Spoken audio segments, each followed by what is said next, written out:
Halo teman-teman semua, pernah merasa dada sesak gara-gara putus cinta, susah tidur, kehilangan nafsu makan, atau tiba-tiba jadi filsuf dadakan di status WhatsApp? Selamat. Bisa jadi kamu sedang mengalami broken heart syndrome, tapi tahukah kamu, patah hati bukan cuma soal galau. Kamu butuh wawasan baru yang mungkin bisa membantu kalian menemukan cara tepat bisa move on. Nah, di video ini kita bakal bahas hasil penelitian keren dari para ilmuwan tentang patah hati. Seberapa sering orang mengalaminya, siapa yang lebih rentan, dan apakah ada cara cepat biar move on tanpa harus posting quotes bijak setiap hari. Kalau kamu masih kepikiran mantan atau sekadar ingin tahu kenapa kita bisa sesakit ini saat putus, tonton sampai habis. Karena ilmu ini bisa menyelamatkan hati dan kesehatan mentalmu. Mari kita bahas.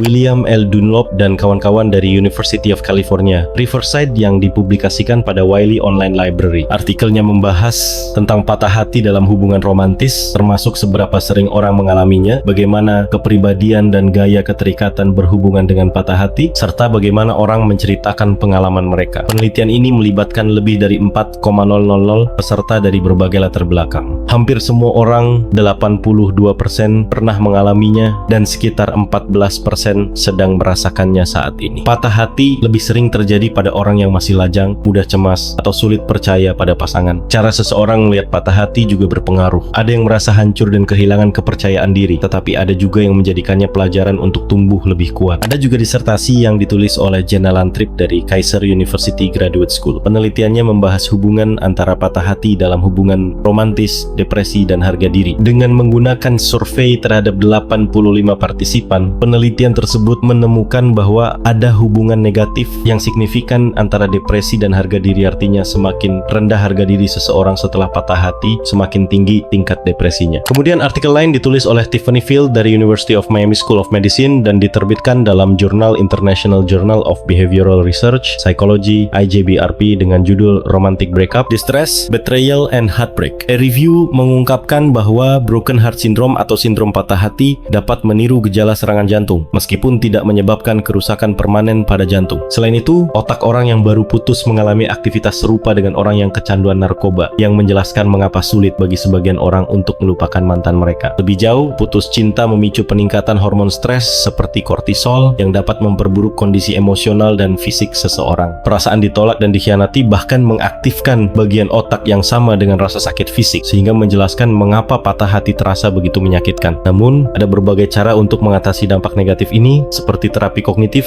dukungan sosial, olahraga, serta aktivitas yang dapat meningkatkan produksi hormon kebahagiaan. Beberapa penelitian juga menunjukkan bahwa hormon oksitosin dapat membantu mempercepat proses pemulihan. Dengan memahami dampak psikologis dan biologis dari putus cinta, seseorang dapat lebih siap untuk menghadapi dan mengelola emosi mereka dengan lebih baik. Nah, dari semua penelitian tadi, kita bisa lihat kalau patah hati itu bukan sekadar perasaan sedih biasa. Ada proses biologis dan psikologis yang terjadi di dalam tubuh kita, dari peningkatan hormon stres sampai yang mirip serangan jantung. Tapi jangan khawatir, ini adalah proses yang bisa kita lalui dan atasi. Setiap orang punya cara berbeda untuk sembuh, tapi yang pasti, semakin kita memahami apa yang terjadi dalam diri kita, semakin mudah kita menemukan solusi yang tepat. Jangan ragu untuk cari dukungan, lakukan hal-hal yang bikin kamu bahagia, dan ingat, waktu memang tidak bisa menghapus kenangan, tapi bisa membantu kita melihatnya dengan cara yang lebih dewasa. Kalau kamu pernah atau sedang patah hati, semoga video ini bisa membantu. Dan kalau kamu punya pengalaman atau tips buat move on, share di kolom komentar. Jangan lupa subscribe biar nggak ketinggalan video menarik lainnya. Sampai jumpa di video berikutnya, dan tetap kuat ya.